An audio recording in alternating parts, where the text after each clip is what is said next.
بسم الله الرحمن الرحيم. الحاقة ما الحاقة وما أدراك ما الحاقة كذبت ثمود وعاد بالقارعة فأما ثمود فأهلكوا بالطاغية وأما عاد فأهلكوا بريح صرصر عاتية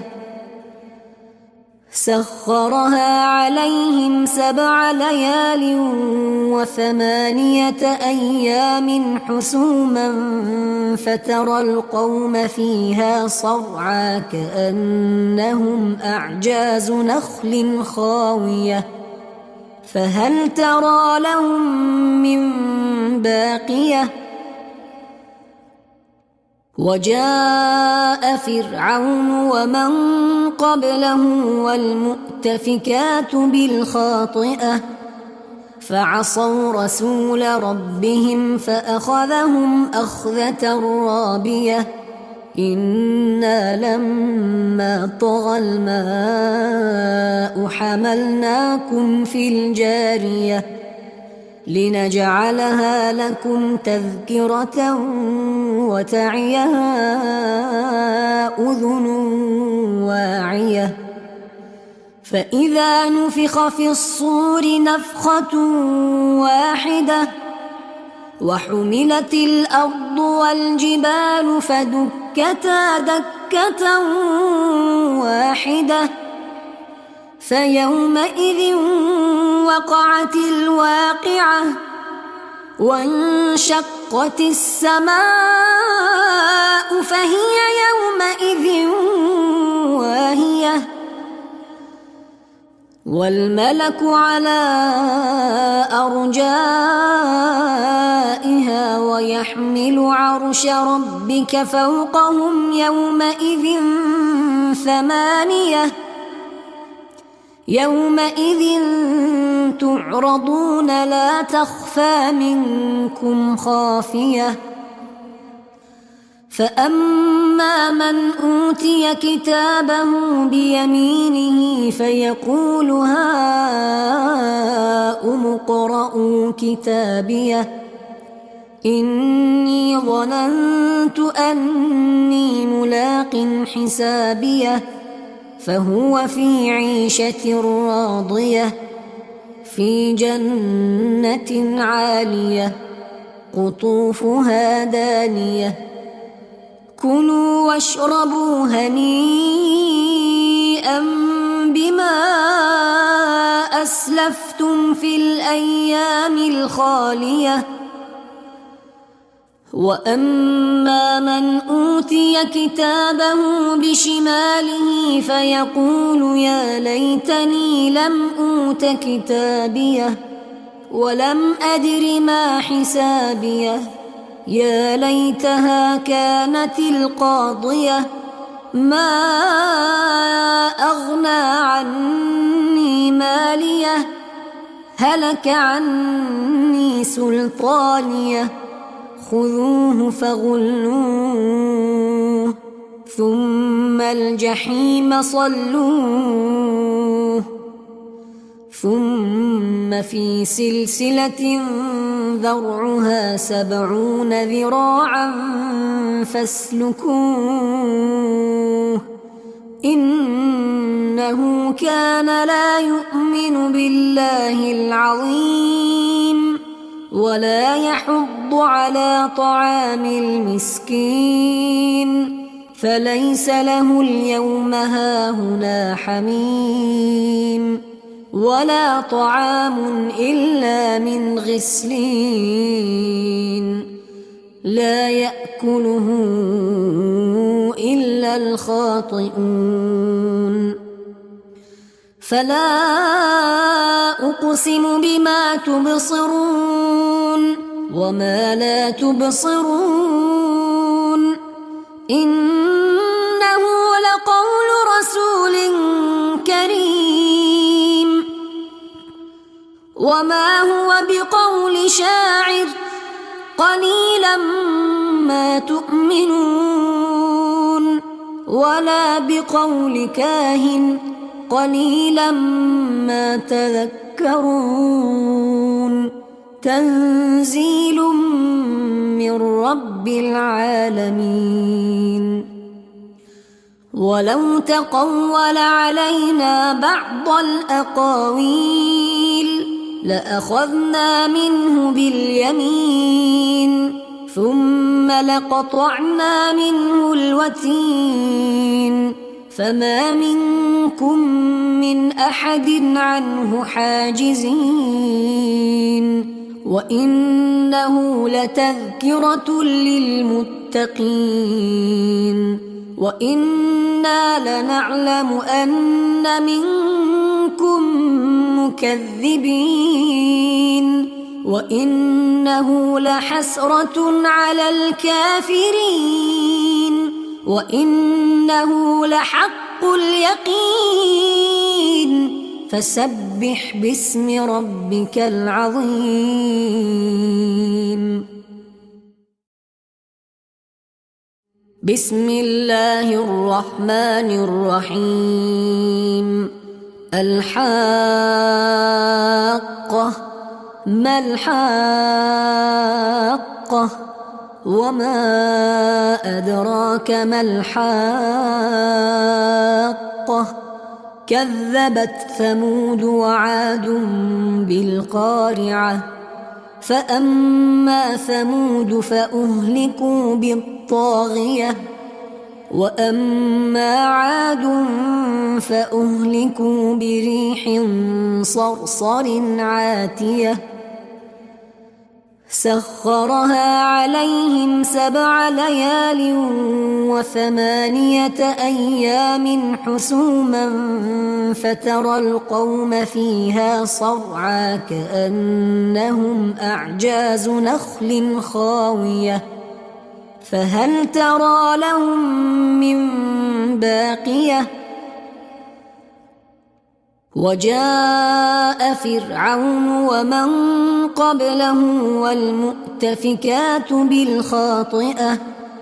فعصوا رسول ربهم فأخذهم أخذة رابية إنا لما طغى الماء حملناكم في الجارية لنجعلها لكم تذكرة وتعيها أذن واعية فإذا نفخ في الصور نفخة واحدة وحملت الأرض والجبال فدكتا دكة واحدة فيومئذ وقعت الواقعة وانشقت السماء فهي يومئذ واهية والملك على أرجائها ويحمل عرش ربك فوقهم يومئذ 8 يومئذ تعرضون لا تخفى منكم خافية فأما من أوتي كتابه بيمينه فيقول هاؤم اقرءوا كتابيه إني ظننت أني ملاق حسابيه فهو في عيشة راضية في جنة عالية قطوفها دانية كلوا واشربوا هنيئا بما أسلفتم في الأيام الخالية وأما من أوتي كتابه بشماله فيقول يا ليتني لم أوت كتابيه ولم أدر ما حسابيه يا ليتها كانت القاضية ما أغنى عني ماليه هلك عني سلطانيه خذوه فغلوه ثم الجحيم صلوه ثم في سلسلة ذرعها 70 ذراعا فاسلكوه إنه كان لا يؤمن بالله العظيم ولا يحض على طعام المسكين فليس له اليوم هاهنا حميم ولا طعام إلا من غسلين لا يأكله إلا الخاطئون فلا أقسم بما تبصرون وما لا تبصرون إنه لقول رسول كريم وما هو بقول شاعر قليلا ما تؤمنون ولا بقول كاهن قليلا ما تذكرون تنزيل من رب العالمين ولو تقول علينا بعض الأقاويل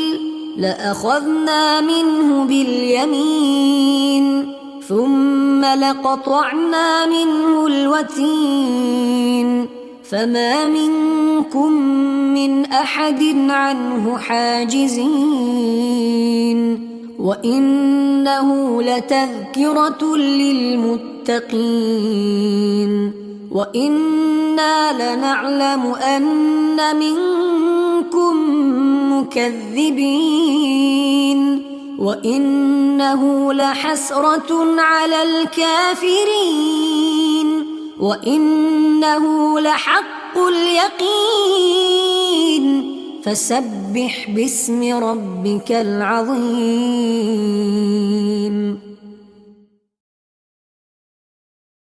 بسم الله الرحمن الرحيم الحاقة ما الحاقة وما أدراك ما الحاقة كذبت ثمود وعاد بالقارعة فأما ثمود فأهلكوا بالطاغية وأما عاد فأهلكوا بريح صرصر عاتية سخرها عليهم 7 ليال و8 أيام حسوما فترى القوم فيها صرعى كأنهم أعجاز نخل خاوية فهل ترى لهم من باقية وجاء فرعون ومن قبله والمؤتفكات بالخاطئة فعصوا رسول ربهم فأخذهم أخذة رابية إنا لما طغى الماء حملناكم في الجارية لنجعلها لكم تذكرة وتعيها أذن واعية فإذا نفخ في الصور نفخة واحدة وحملت الأرض والجبال فدكتا دكة واحدة فيومئذ وقعت الواقعة وانشقت السماء فهي يومئذ واهية والملك على أرجائها ويحمل عرش ربك فوقهم يومئذ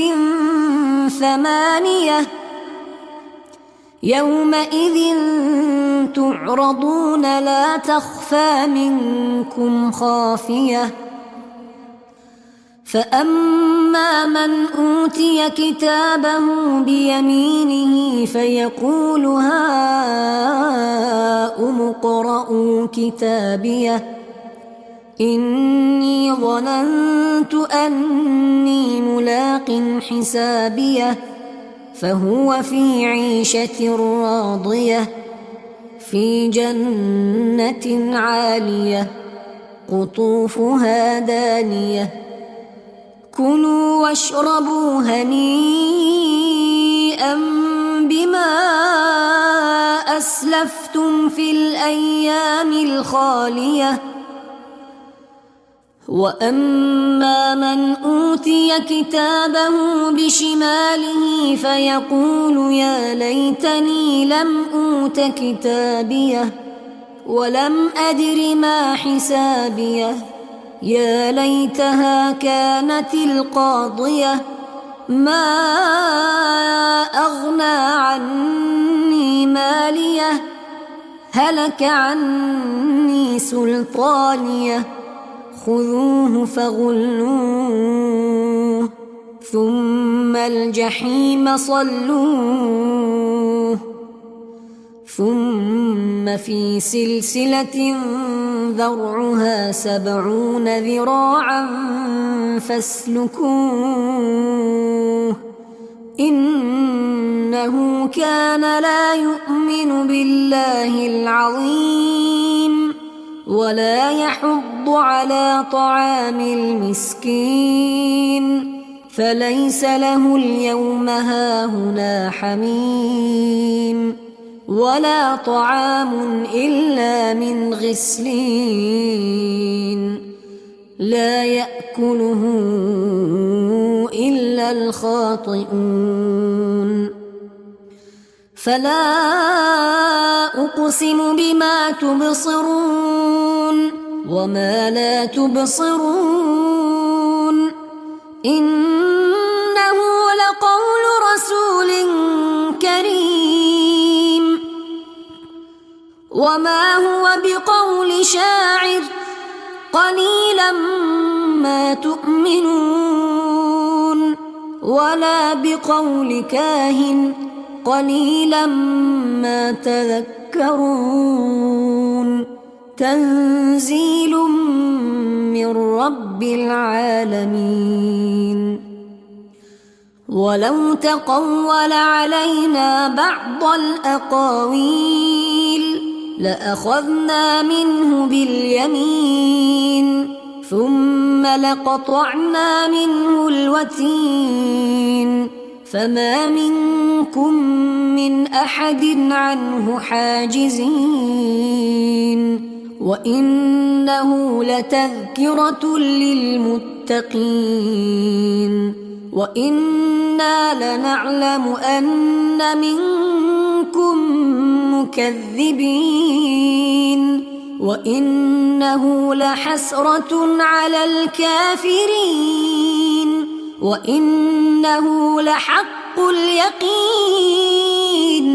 فسبح باسم ربك العظيم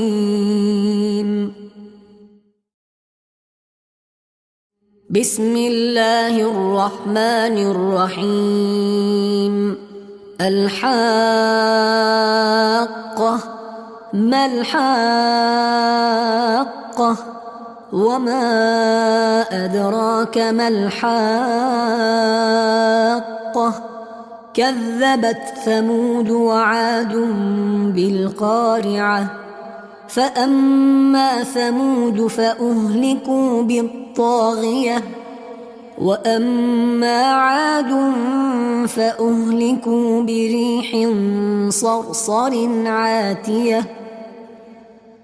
سخرها عليهم 7 ليال و8 أيام حسوما فترى القوم فيها صرعى كأنهم أعجاز نخل خاوية فهل ترى لهم من باقية وجاء فرعون ومن قبله والمؤتفكات بالخاطئة فعصوا رسول ربهم فأخذهم أخذة رابية إنا لما طغى الماء حملناكم في الجارية لنجعلها لكم تذكرة وتعيها أذن واعية فإذا نفخ في الصور نفخة واحدة وحملت الأرض والجبال فدكتا دكة واحدة فيومئذ وقعت الواقعة وانشقت السماء فهي يومئذ واهية والملك على أرجائها ويحمل عرش ربك فوقهم يومئذ 8 يومئذ تعرضون لا تخفى منكم خافية فأما من أوتي كتابه بيمينه فيقول هاؤم اقرءوا كتابيه إني ظننت أني ملاق حسابيه فهو في عيشة راضية في جنة عالية قطوفها دانية كلوا واشربوا هنيئا بما أسلفتم في الأيام الخالية وأما من أوتي كتابه بشماله فيقول يا ليتني لم أوت كتابيه ولم أدر ما حسابيه يا ليتها كانت القاضية ما أغنى عني ماليه هلك عني سلطانيه خذوه فغلوه ثم الجحيم صلوه ثم في سلسلة ذرعها 70 ذراعا فاسلكوه إنه كان لا يؤمن بالله العظيم ولا يحض على طعام المسكين فليس له اليوم هاهنا حميم ولا طعام إلا من غسلين لا يأكله إلا الخاطئون فلا أقسم بما تبصرون وما لا تبصرون إنه لقول رسول كريم وما هو بقول شاعر قليلا ما تؤمنون ولا بقول كاهن قليلا ما تذكرون تنزيل من رب العالمين ولو تقول علينا بعض الأقاويل لأخذنا منه باليمين ثم لقطعنا منه الوتين فما منكم من أحد عنه حاجزين وإنه لتذكرة للمتقين وإنا لنعلم أن منكم مكذبين وإنه لحسرة على الكافرين وإنه لحق اليقين فسبح باسم ربك العظيم.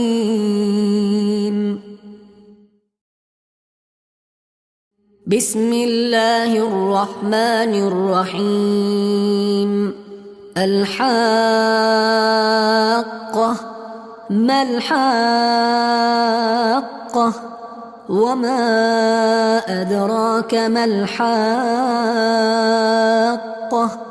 كذبت ثمود وعاد بالقارعة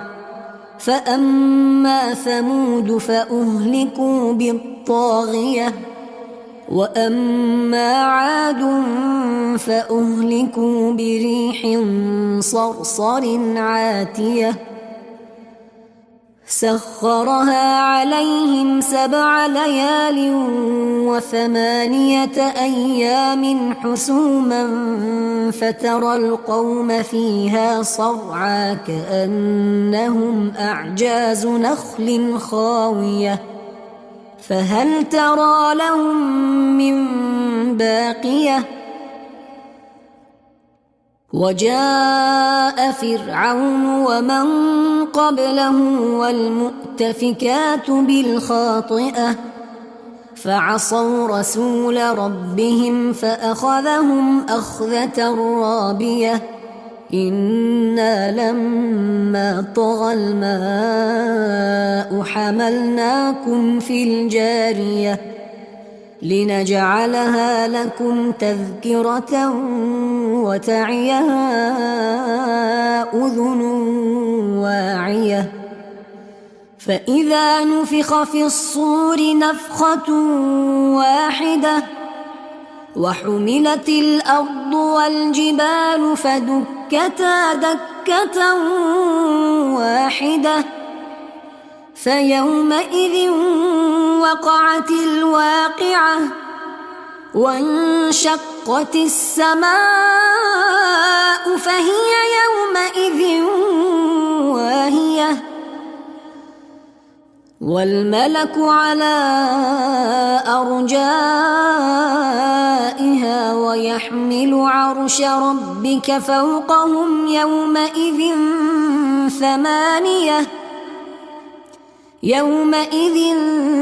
تعرضون لا تخفى منكم خافية فأما من أوتي كتابه بيمينه فيقول هاؤم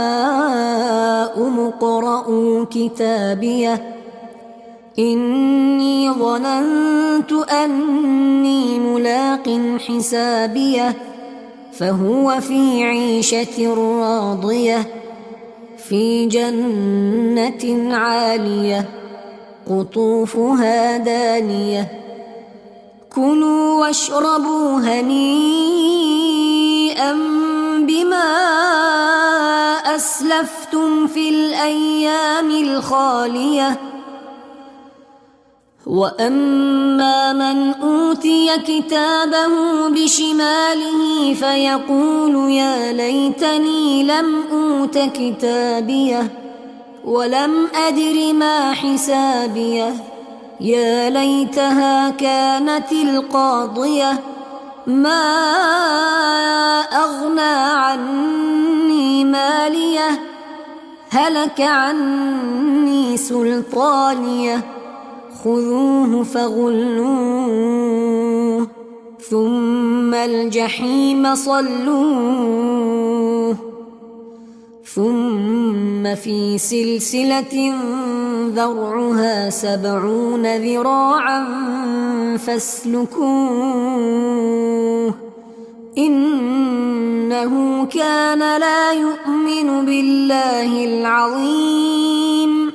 ولا يحض على طعام المسكين فليس له اليوم هاهنا حميم ولا طعام إلا من غسلين لا يأكله إلا الخاطئون فلا أقسم بما تبصرون وما لا تبصرون إنه لقول رسول كريم وما هو بقول شاعر قليلا ما تؤمنون ولا بقول كاهن قليلا ما تذكرون تنزيل من رب العالمين ولو تقول علينا بعض الأقاويل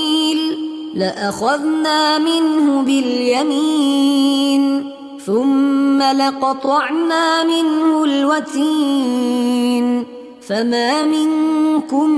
من أحد عنه حاجزين وإنه لتذكرة للمتقين وإنا لنعلم أن منكم مكذبين وإنه لحسرة على الكافرين